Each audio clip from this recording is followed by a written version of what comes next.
right, so this is going to be episode number 6, and please remember this is a public broadcast.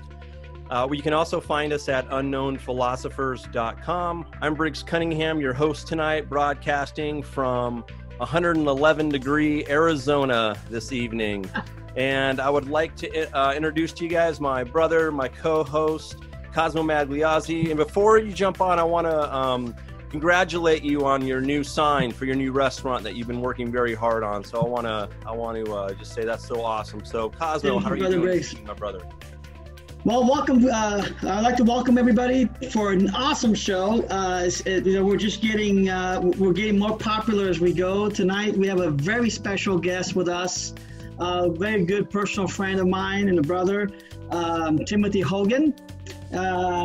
He is the author of, you probably know some of his materials, The Alchemical Keys of Masonic Ritual, The 32nd Secret Path of Solomon. The newest one that I picked up was The Elements of the Elements, The Way of the Templar, Entering the Chain of Union, and many others. And I know he's always working on new things. His special background, he is an expert in Templar history, ritual, Kabbalah, many other Masonic mystery schools, and also I know he's well traveled. He's got some really good stories. With no further ado, Brother Briggs, I'd just like to introduce Brother Tim Hogan tonight. How you doing, Brother Tim Hogan? Yes. I'm doing great. Thanks for having me here. I'm really excited that we got this format to do this. It's really wonderful. It is. Thank you so much. You know, you were the first one I contacted when Cosmo and I wanted to do this. And when you said yes, I knew this was going to be a lot of fun. So I want to thank you again for joining us here on episode number 6. And what I'd like to do, guys, is usually I start off with a question and then goes to Cosmo and then to our audience. What I would like to do tonight is just share a quick story and then go to Cosmo. Cosmo introduced me to Brother Timothy, and after he did an incredible presentation on alchemy and masonry, we met for a cigar and a drink, and we talked. I mean, what better thing to do than that? And I don't smoke cigars. And so we all get in a discussion about the Great Pyramid, the acoustics, and we just go deeper and deeper. And then let's do a ritual. Let's do a third degree. And Timothy's like, you know, we did that a little while back. And I'm like, what? And I got sick because of the cigar, because I don't smoke them. So I run to the bathroom, I do my thing, and I come back, and he just shows me on his phone, there was a newspaper article about them doing it. I think it was like the Giza Times or something like that. So that's when I knew him and I, if we ever did a project or traveled together, you know, the three of us would probably get in some trouble. So I just wanted to share that awesome story, Timothy. It was wonderful. I hand it over to Cosmo this evening. Thank you again for joining us. Yep, and I like to just share a quick story. My story again. The same night that I think it was the night before, maybe when we were at my father's restaurant with also with Most Worshipful Rex Hutchins, and that was the spark of our book that we worked on, which it's finally ready to be published. And the reason why it's taking so long is because obviously Rex had to go through it, and we had to wait on him. But that was a wonderful experience because that really inspired us to start doing more research, to build our libraries the way they are now, and to expand our knowledge in Freemasonry and also some of the other mystery schools that are part of it. So that's what I like to share.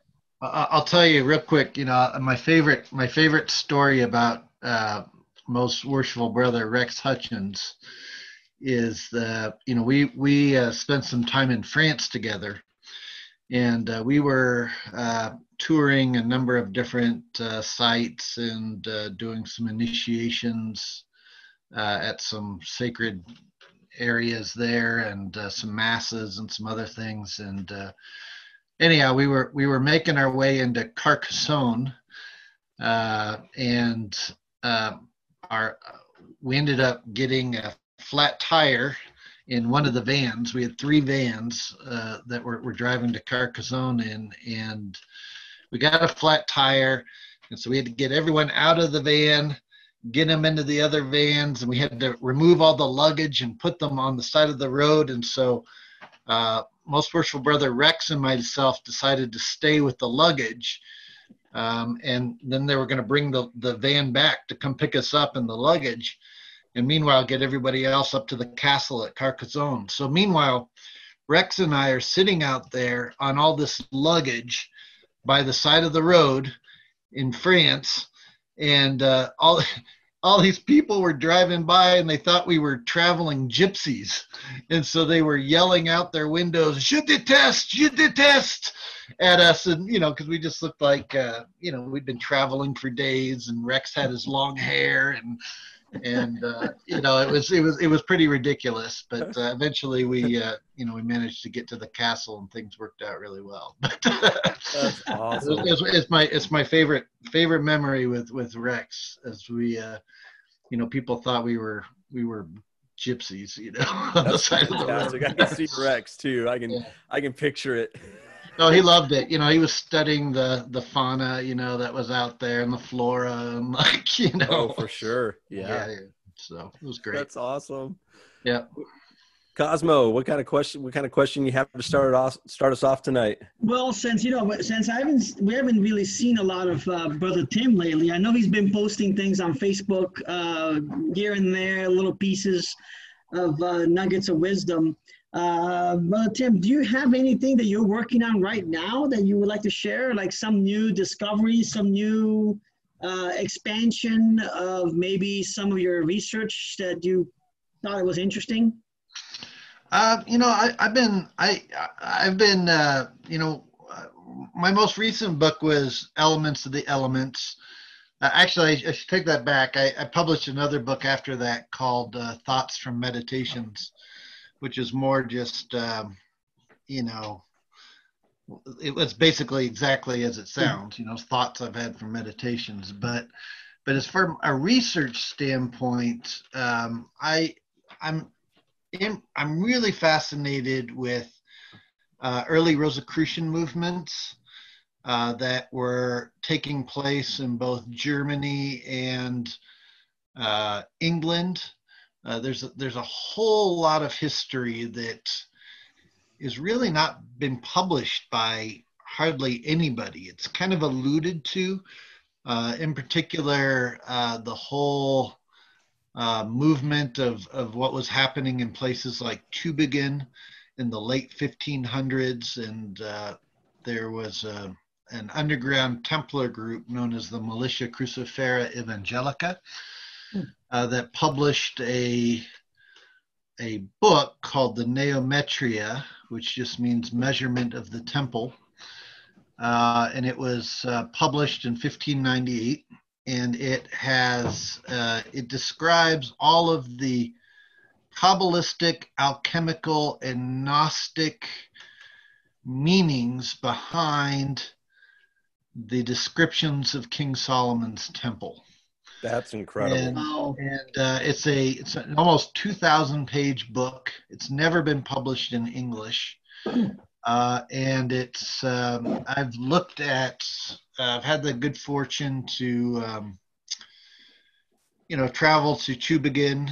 This is where people like Kepler and Copernicus and other people studied, but it's where Johann Valentin Andrea, who is credited with having a hand in the some of the early Rosicrucian manifestos, and particularly the Chemical Wedding of Christian Rosenkreuz.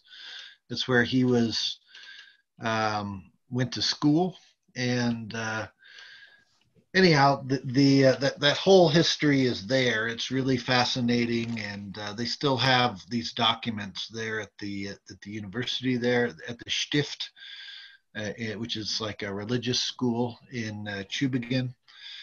And there's just a whole lot that has never been published, including Kabbalistic works of Johann Valentin Andrea and other things. So I'm reviewing some of that and looking at trying to put something together with that. I had the good fortune of traveling there with Father Peter Reardon of the Ecclesia Gnostica in Austin, and we took several trips there and looked at things in the area, and there's a lot to be told that nobody who's writing about Rosicrucianism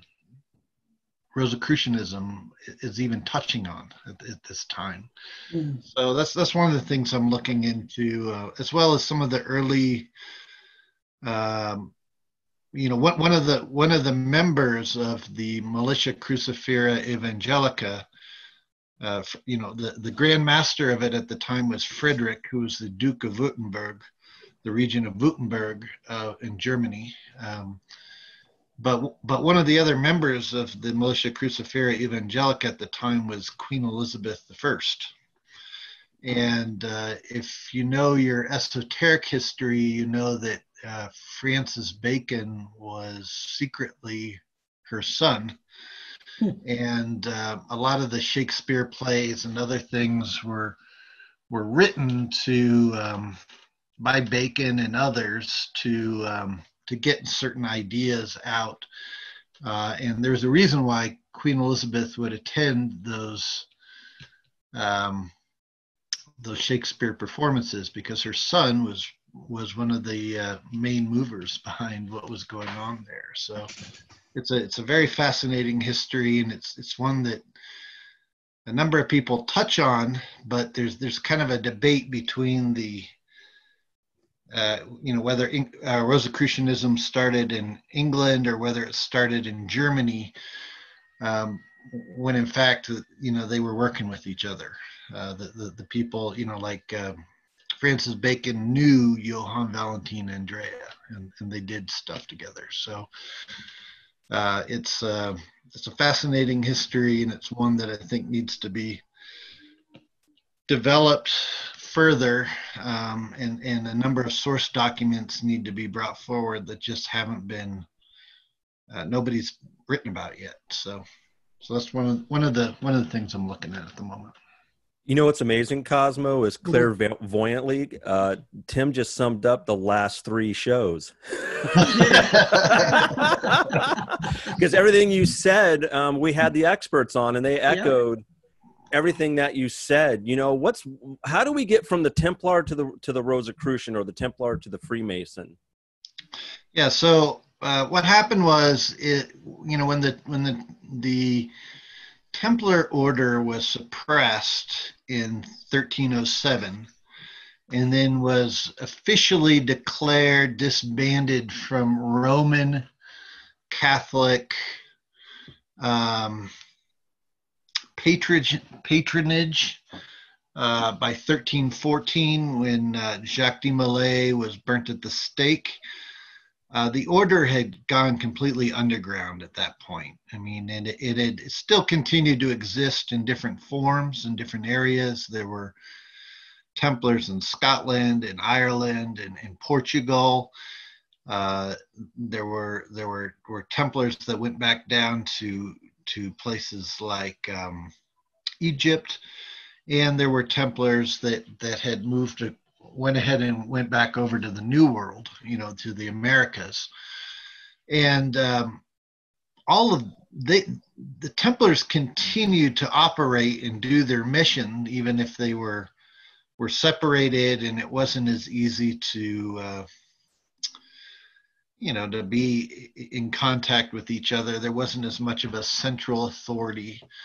And there were Templars that continued to exist in Paris and Germany. So what happened was they just kind of took on different names in different areas. So in like Portugal, they became known as the Knights of Christ, whereas in places like Scotland, they took on, were involved in the Knights of St. Andrew, the Order of the Thistle. And in Germany, they eventually kind of, by the 1500s, came to be known as the Militia Crucifera Evangelica. So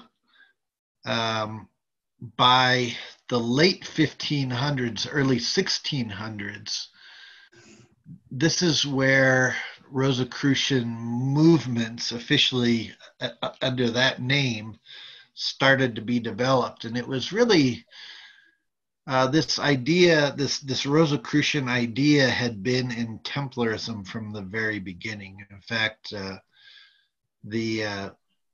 some of that tradition associated with Templarism was had traced back to Egypt and certain things in Giza, which was known as Ras Tau in the original Chemedian language. And Ras Tau, of course, if you translate that into Greek, becomes Rose Cross.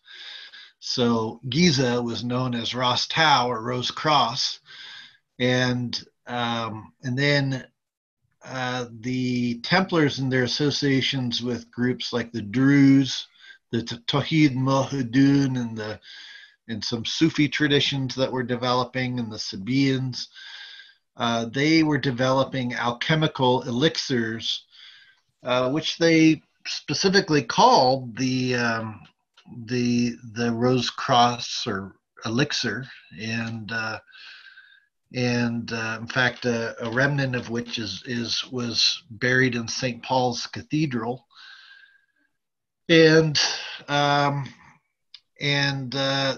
then there's this kind of language thing too, where like Rue Croix, which is like Red Cross, somehow got started to be translated as Rose Croix or Rose Cross, probably because of this Ras Tau connection, and then it just became associated with being Rosicrucianism. So, but as early as the 1500s, 1598, the Neometria, which was published by Simon Studian for the militia, dedicated to the Militia Crucifera Evangelica, had depicted the images of the Rose Cross in it, and of course that's what Andrea was studying, and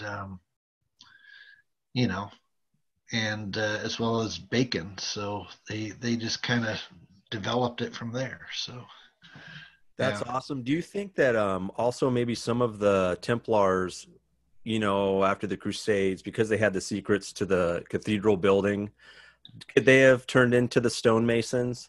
Oh yeah, for sure, absolutely. You got to remember remember those traditions. Yeah, for sure. You have to remember. So there are two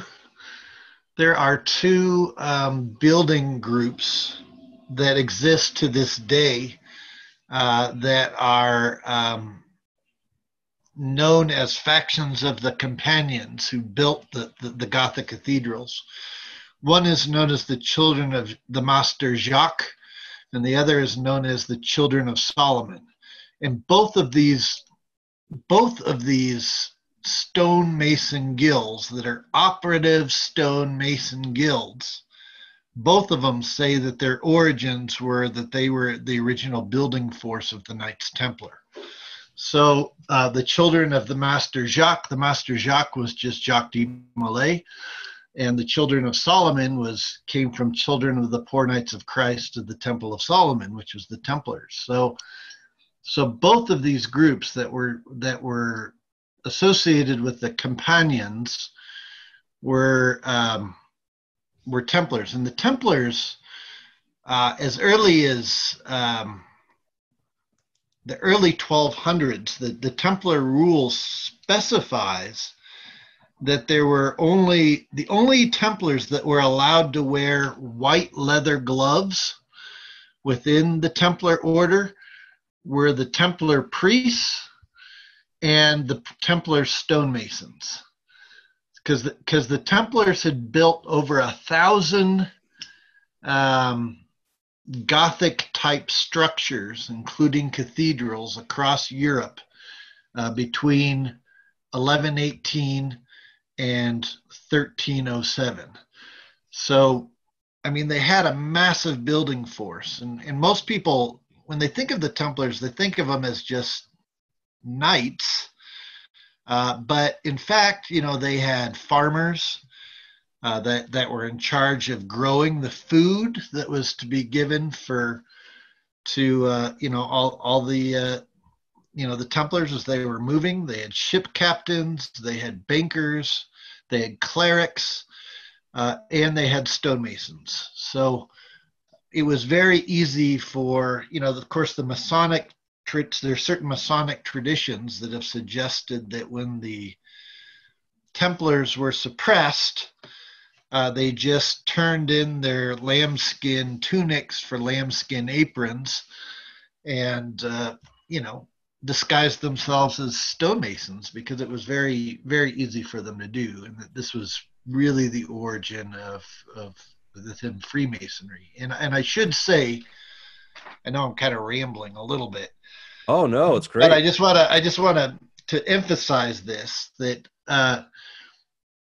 the earliest Masonic degree systems, the earliest Masonic documents, what we would recognize as the earliest documents of Freemasonry, there's the Gothic manuscripts, which date from the late 1300s, and then the ones after that are the Shaw statutes, which date to the same time period of 1598, 1599 in Scotland. So the same time the Neometria is being published in Germany, the Shaw statutes are being published in Scotland. And these Shaw statutes, they specifically say a number of things, but one of the things they talk about is they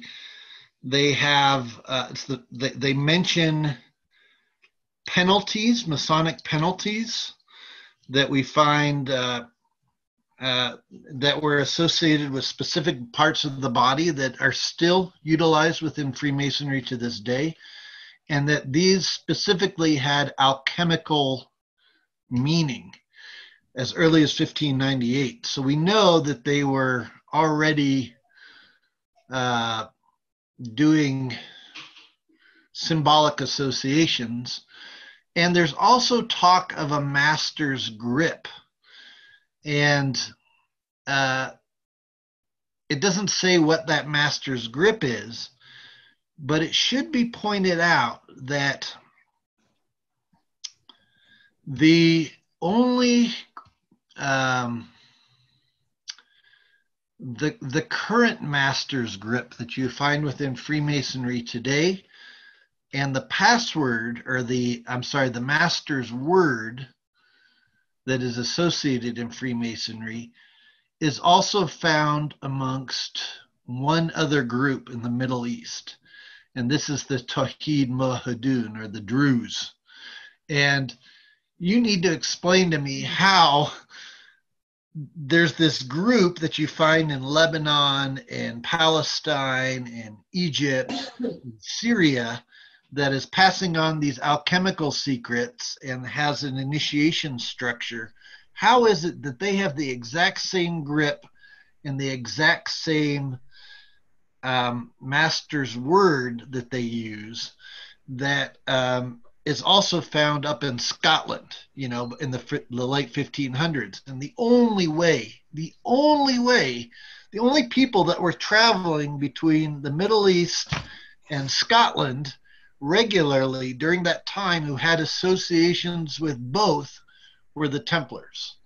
So, and it's also for this reason that we find alchemical doctrines that the Druze were passing on carved onto the early cathedrals like Notre Dame and Chartres and Amiens and some of these other cathedrals around France.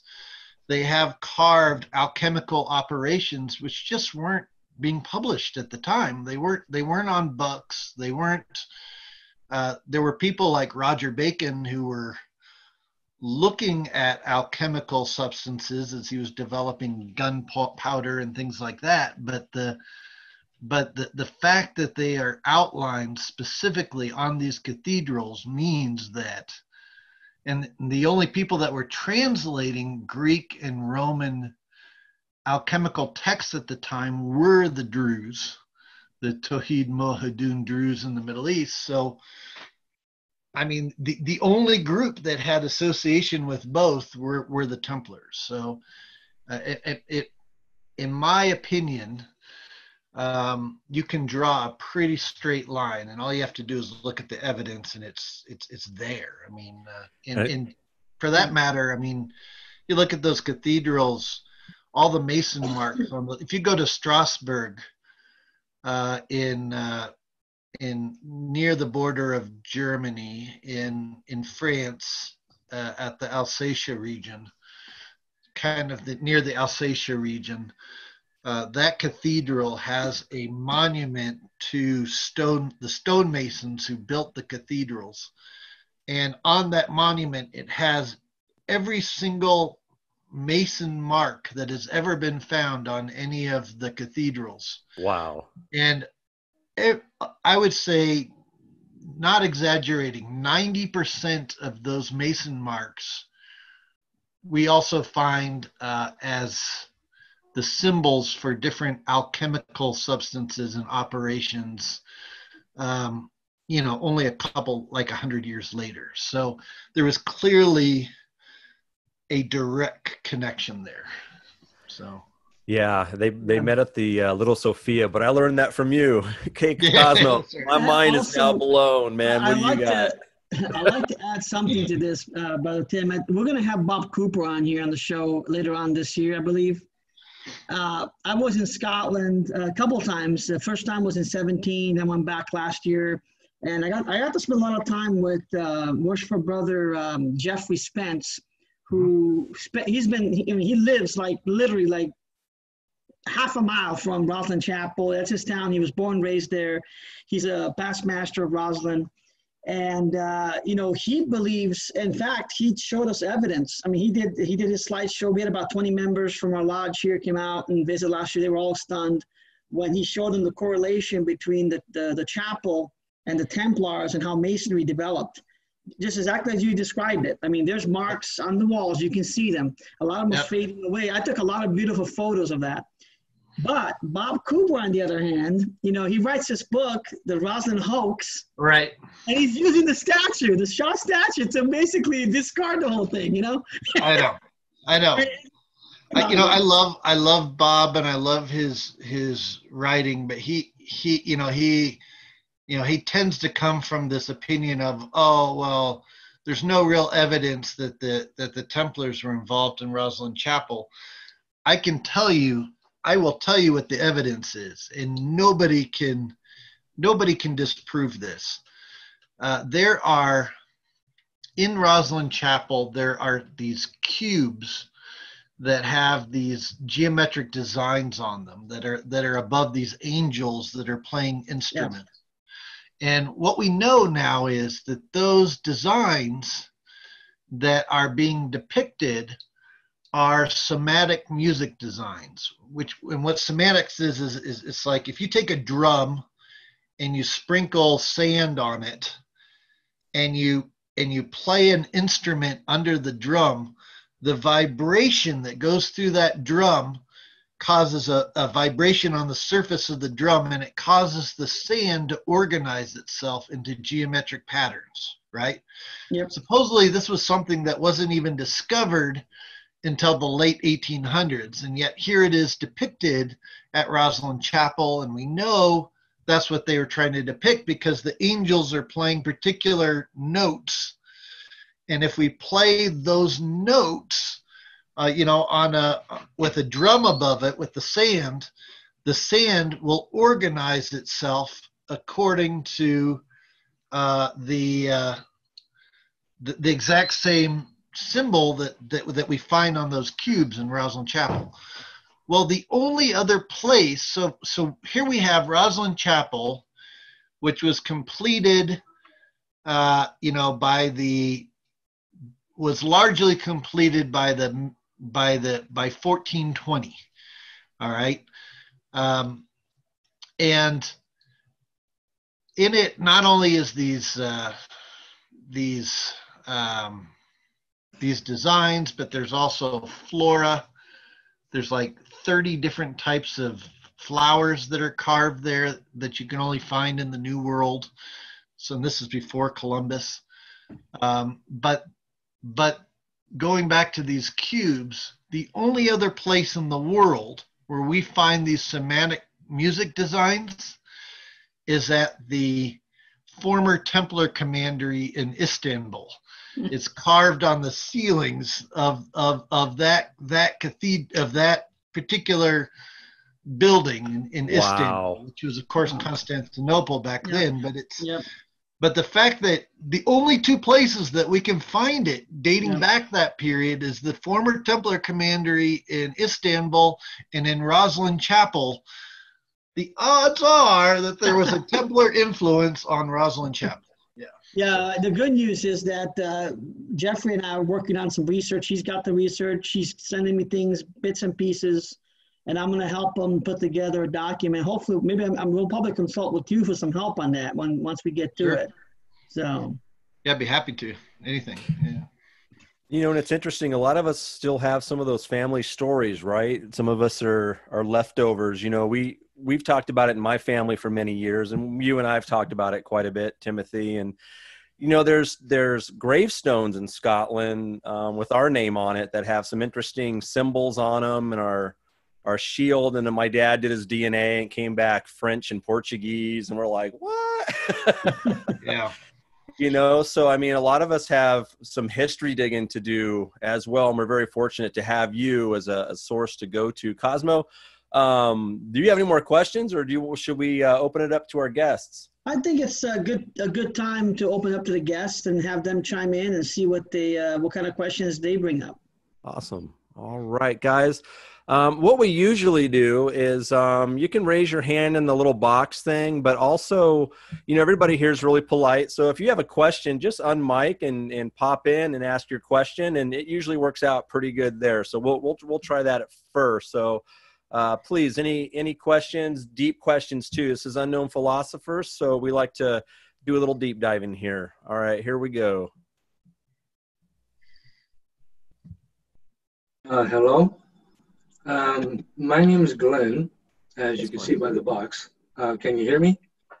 Yes, Glenn, we can hear you wonderful. How you doing this evening? Doing good. Quick question. Some Templar traditions talk about the Knights Templars, while they were still in the Levant, getting basically secretly attached to the Patriarch of Jerusalem, who was in Istanbul. And I don't know what the Templars did for them, but apparently the Orthodox Church, which, you know, the Eastern Church, gave to the Knights Templars a skull and two femurs of Saint Sophia sitting on a black pillow. You can imagine where that image goes to. Yeah. But if you use the Atbash cipher, and I know all of you have heard this before, it goes from Saint Sophia to the word Baphomet. And my question is, this is in some Templar traditions. Now, I was wondering if, Timothy, if you've got any information or, I'm an academic. I'm looking for references. Mm-hmm. Any kind of possibility or any kind of documentation, perhaps, that they did have some alliance with the Eastern Church? Yeah. So the tradition is that that in the Templar tradition was started as early as 1096, which is, you know, normally standard historians say it started in 1118, but actually there was activities going back as early as 1096. And according to some Templar traditions, what had happened was the order, well, it was just, there were a group of mystic knights, including Heredom, who was the first Grand Master of the Knights Templar. he and by the way, he was he came from a Moorish Sufi background. His grandfather was a Moorish Sufi, and in fact, his family blason was an emblem of a shield with 3 Moors' heads on it, because that was his personal family line. And he had been schooled in France, in the region of, I'm drawing a total blank. It's where the rule was originally put together by Saint Bernard of Clairvaux. But it's also where Troyes, in the town of Troyes, actually. It's where Chrétien de Troyes wrote the first Grail legend. And Rashi, the famous Kabbalist, was also there in Troyes. And he had been initiated into a tradition there in Troyes that had connections with this Eastern Church in Constantinople, and particularly with Theoclete, who was the patriarch of the church at the time. So the tradition is that Hugh de Payens and Godfrey de Saint Omer had traveled. They were given the mission to go to Constantinople and meet with Theoclete, who was passing on this tradition. And where they met was actually at a church known as the Church of St. Sergius and Bacchus, which is now known as the Little Hagia Sophia Mosque. And this is where there's those depictions on the ceilings that match those marks that are also found at Rosslyn Chapel. So this is where Hugh de Payens and Godfrey de Saint Omer went. And you can still go there to this day. It's called the Little Hagia Sophia Mosque. It's built like a giant beehive with even honeycomb floor tiles and everything else. And there's dedications in Latin and Greek around the sides of it, dedicated to John the Baptist and others. But this is where he went. This is where he met with Theoclete. This is where they were initiated and given the official mandate to start the Templar order. So it was from here then that they went down to, they were given information from Rashi of Troyes, and they were given information from Theoclete on where to go in Jerusalem to start their digging. And of course, because Hugh de Payens already had this Moorish Sufi background, they were able to establish relations, but positive relations, with the mystic Muslims that were already in the region and doing things in Jerusalem. And they actually got a kind of like an edict from the caliphate that basically gave them permission to start digging under the at the area of the Dome of the Rock, which at the time was considered the second most holy site in Islam. But they were given permission to start digging there, and they were given the area of what was known as Solomon's Stables.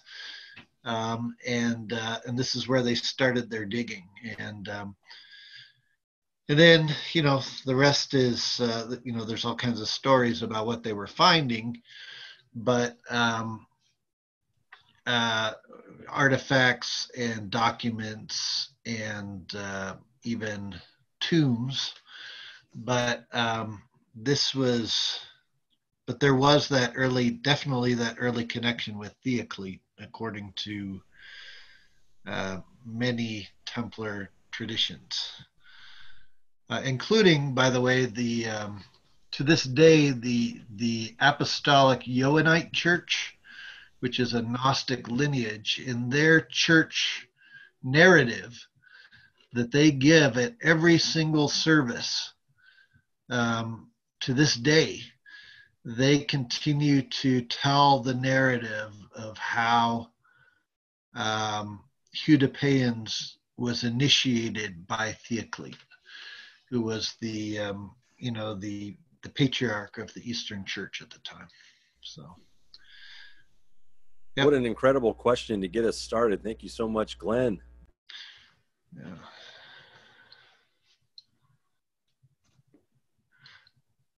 You know, I might want to point out too, one of the things you'll notice in a lot of Eastern Orthodox traditions, when they give a blessing, they give it like this, right, with their hand in the form of the sheen, right, which is, and this is what you find in the Hebrew traditions too. It's the Kabbalistic sheen, which was equated with fire, the divine fire. You know, this idea of when Jesus said, I've come to set fire to the earth, it wasn't like he wasn't here to set everything on fire. It was talking about the divine sheen.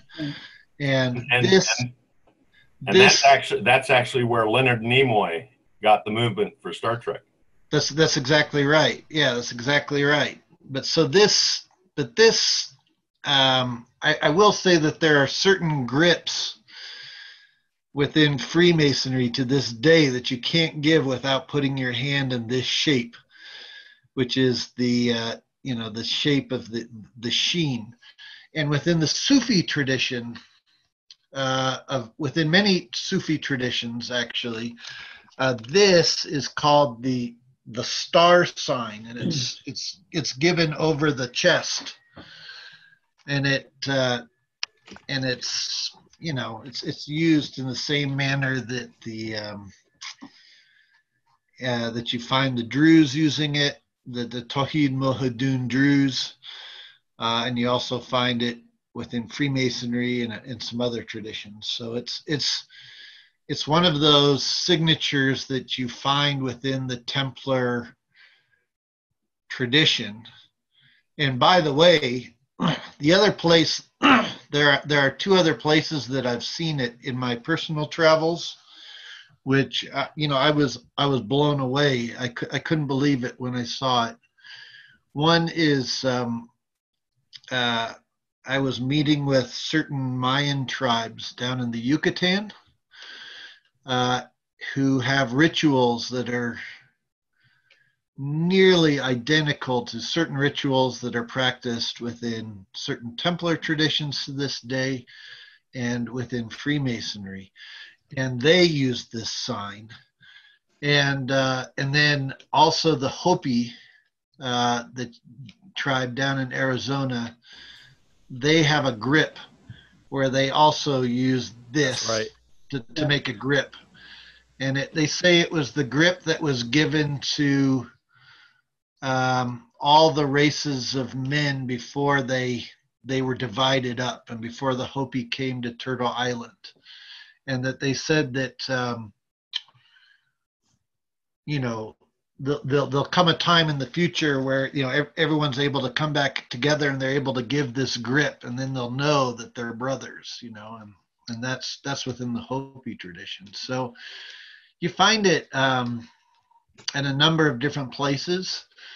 But certainly this is a very Kabbalistic thing, and it was something that the Templars were very much aware of. In fact, the early rule was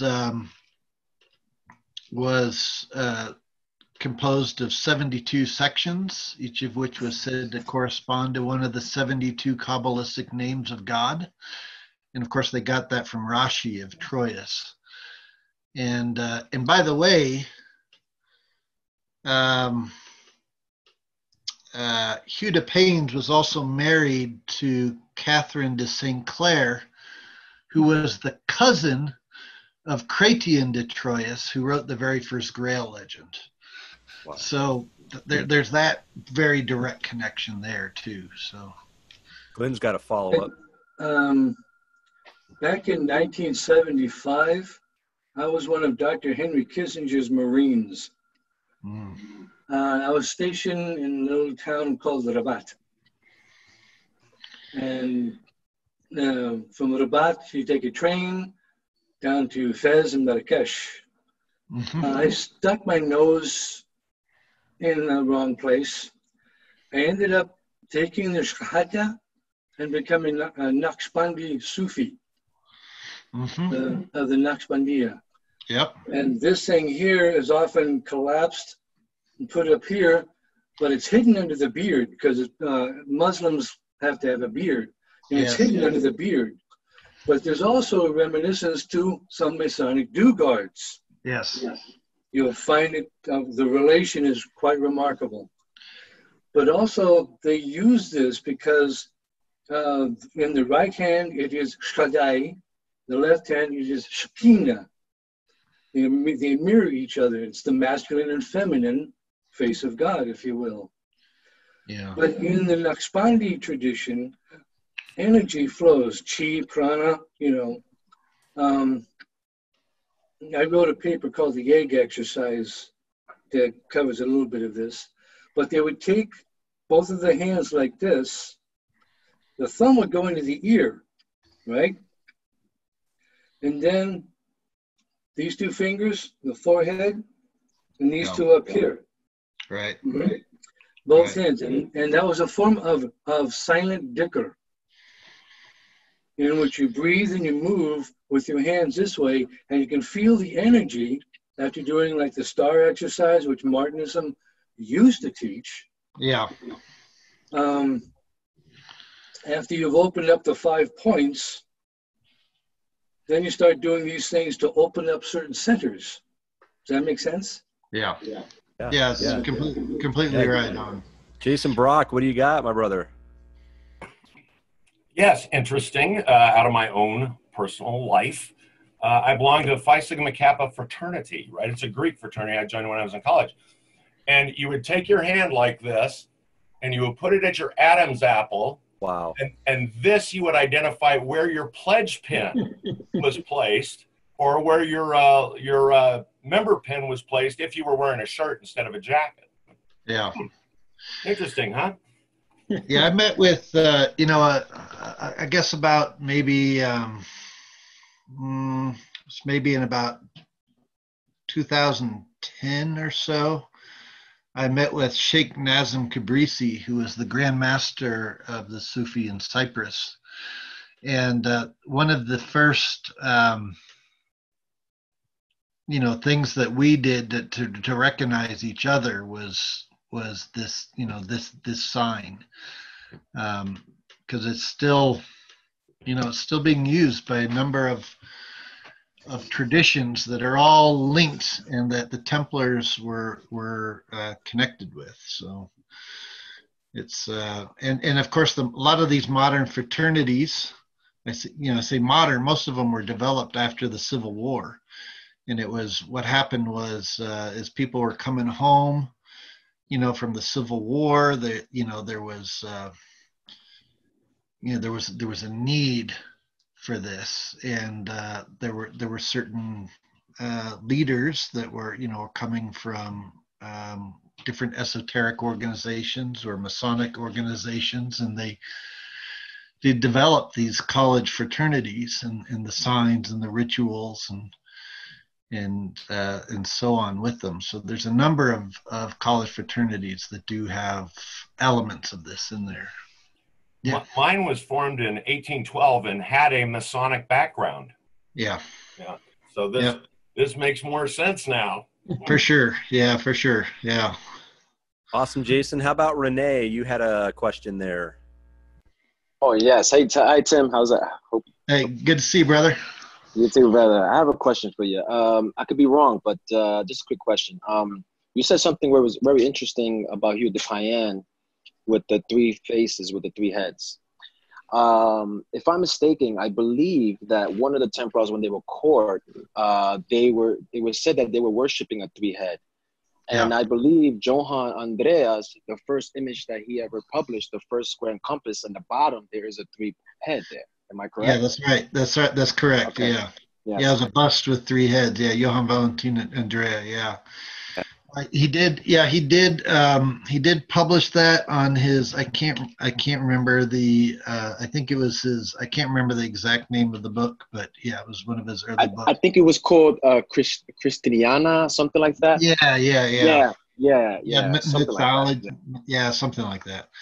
I saw the original of it actually in Tübingen at the Stift there. If you ever get a chance to go, I mean, they'll pull them out of the archives so you can see the originals. But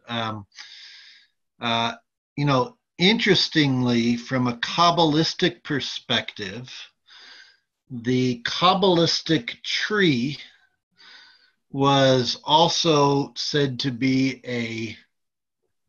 a head with 3 faces.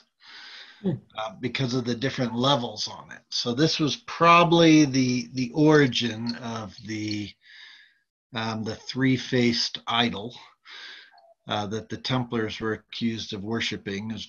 And it's also, by the way, the origin of the name Parsufel or Percival in the Grail legends. Because the Parsuf in Hebrew means face. And El was God. So Partsuf El was the face of God, which was the Kabbalistic face of the Kabbalistic tree. And so the study of that was tied into these mysteries. And so therefore we should also not be surprised that the first publisher to publish the Zohar, which was this very early Kabbalistic text, was also the same publisher that published Parzival by Wolfram von Eschenbach. So they were published in Spain. So could it be the Janus face? I heard Janus it was face, right? Yeah, three-headed face as well. In that instance, Janus was looking towards the past and the future, and being in the present, and there's something to that, I would say, as well. Yeah, in Rosalind, they do have faces as well. You have the wisdom from the young to the old, from the young child learning the wisdom and traveling. It's kind of neat to see those as well. Yeah, if you go to Tomar as well, in I was just going to mention that Portugal, they have the up on the ceiling. They have the 3-faced, bust as well. So yeah. One more question. I got a quick question. You're gonna like this one actually. Yes, sir. With Ramon Fabre Palaprat, the document that he had, the charter. I know that they were saying that it was a forgery and stuff like that. I know there's not enough evidence to say that it was a forgery. Am I correct? Are they still debating that? Yeah, it's still being debated because what happened was there's a copy of it that's in Mark Mason's hall in England that was and I don't really, they've had it for forever, but it's in this Masonic hall, but that's not the original document. And the original document was written in a Templar cipher code. So what they did is they translated it off of that cipher code. The original was published or was deposited at the National Archives in Paris in about 1804. And there's one of the Templar lineages I belong to, we have exactly who it was deposited with, what the catalog number was, the whole bit, and there were a number of other things that were also deposited at that time, and they've since all gone missing. So we don't know where they went, but what we do know is that the one of the reasons why it's been declared a forgery is because, or it's been declared as inauthentic, was because the Latin in it was thought to be too good for the space of 1314 through 1804. But actually, when they translated again, remember, the original was written in a Templar cipher code, and when they transcribed it, they standardized the Latin as they were writing it out so that people could read it easier.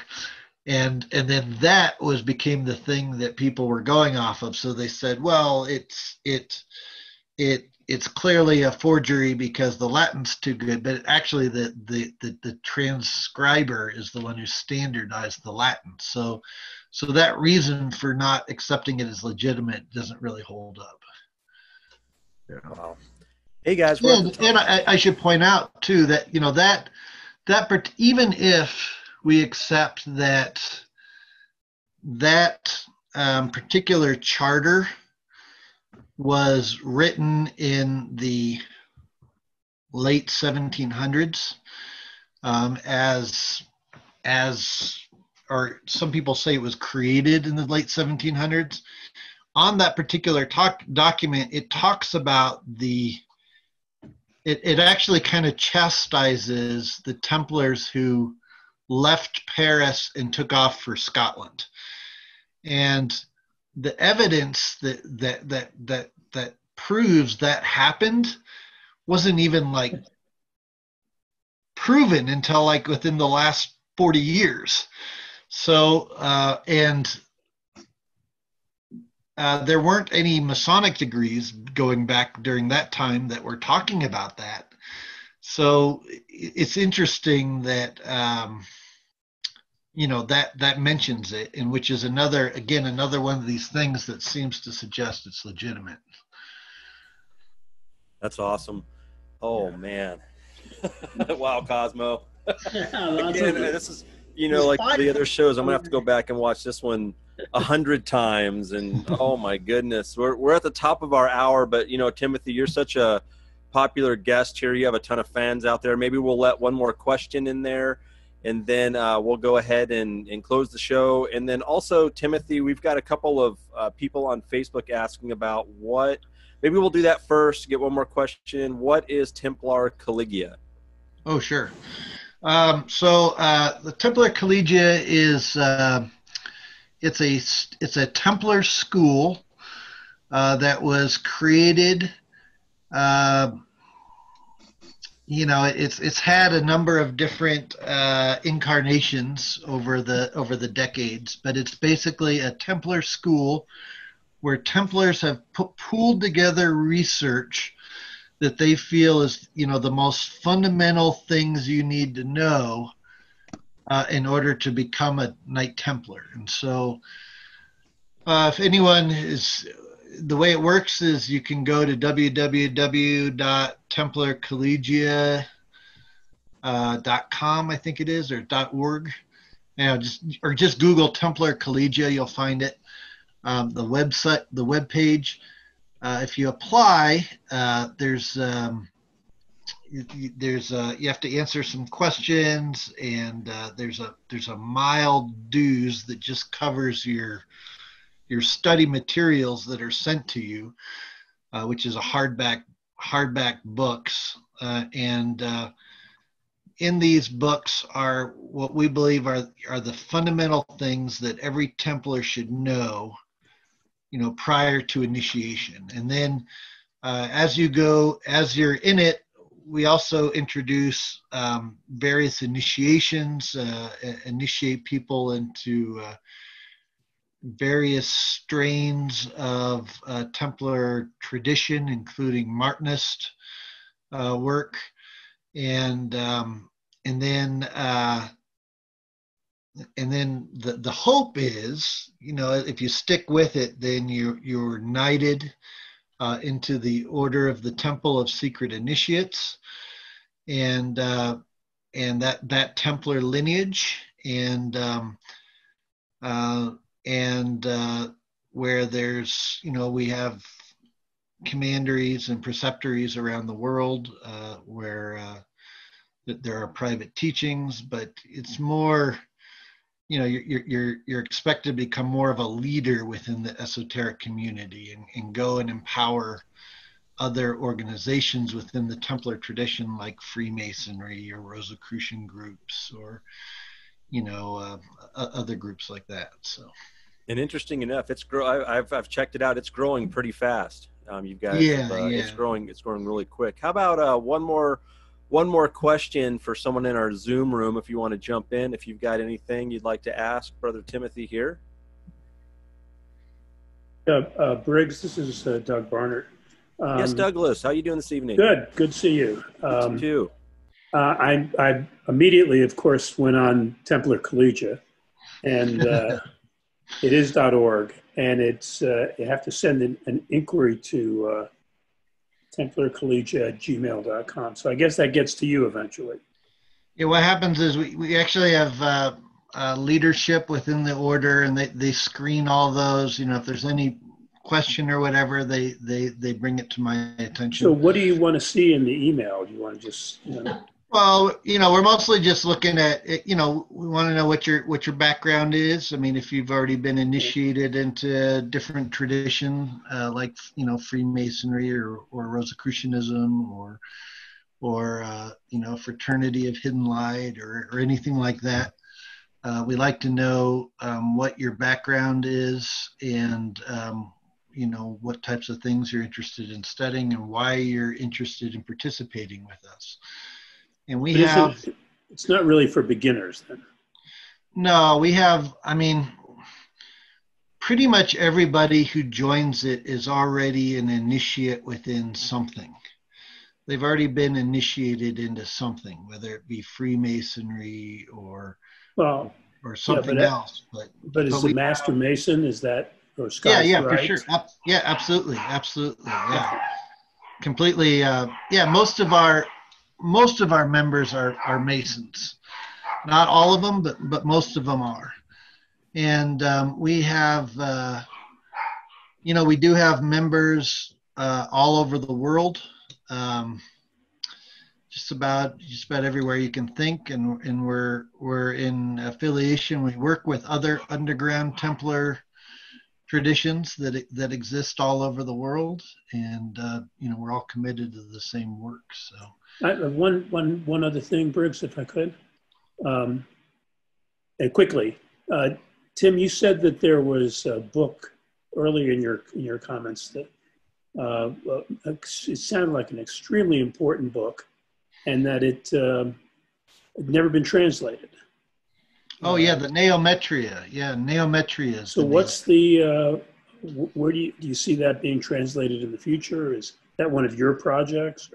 Yeah, it's kind of a hard. It's a hard thing because it's in Old German, and it's kind of kept under lock and key, and under there's certain people that are preserving it in Germany, and it's little bits of it are being let out at a time. So I don't think I'm going to be able to publish a full. It's a 1,998 page book, so it's huge. But there are parts of it that are available to be published, and I'm hoping to include some of that in some of the research I'm doing. That I'm going to present. But I can't publish the whole book, and you're not going to be able to find the whole book, but you'll find people talking about it here and there. Thank you. Sure. Yeah. Thank you so much, Douglas. Well, Cosmo, it's top of the hour here. We want to thank you so much, Timothy, for joining us this evening. You can get a hold of Timothy's books. You can search for him on Amazon.com. He has a couple of Facebook pages as well. Is there any other way people can contact you? Those are probably the best ways to reach me. Okay. Yeah, Facebook's good. I get a lot of people reaching out to me on there, so it sometimes takes me a while to reply, but I do get back to you. So Timothy is very, very popular person. So yes, you get a lot of messages. That's for sure. Look for this episode number 6 on the Facebook page here in a few days. Our next person we're going to have on is going to be Bob Cooper. That's going to be fun. Check out the page and get the date for that as well. Cosmo, any last words? And then we'll leave it with Brother Timothy with some wise words for us to end with. Thank you. So I'd like to again thank Brother Timothy for being on the show. I'd like to thank everyone for joining us. We're looking forward in the next episode. This has been a lot of fun. I'm hoping soon when we can ease the travel and put on some live, some in-person seminars. We'll probably bring Brother Tim back down here, or maybe we'll go up to Colorado this time. That'd be awesome. Good. Let's do it. You can come hang out in my library. Yeah, absolutely. Yeah, let's do it. That'd be so much fun. Yeah. Yeah. Well, or the lab. Oh, the lab. Yeah. Yeah. Oh, that would be awesome. Yeah, we can get into some, what is it, St. John's? Yeah. Yeah, we got a lot here. So you're all welcome here whenever. So awesome. Well, again, we know how busy you are and how many connections you have, and we can't thank you enough for our time tonight. We want to thank our Facebook guests as well. We will talk to you soon. Hopefully the 3 of us can get together again. It's so wonderful to see you, and you're glowing. So I love that, my brother. I hope all of you have a wonderful evening. Cosmo, I hope you have a great week. Again, congratulations, brother, on your restaurant. I know how hard you've been working on that. And myself and my son and my wife cannot wait to go eat there. So I just want to say best wishes, everybody. And we'll see you next time on Unknown Philosophers. Good night.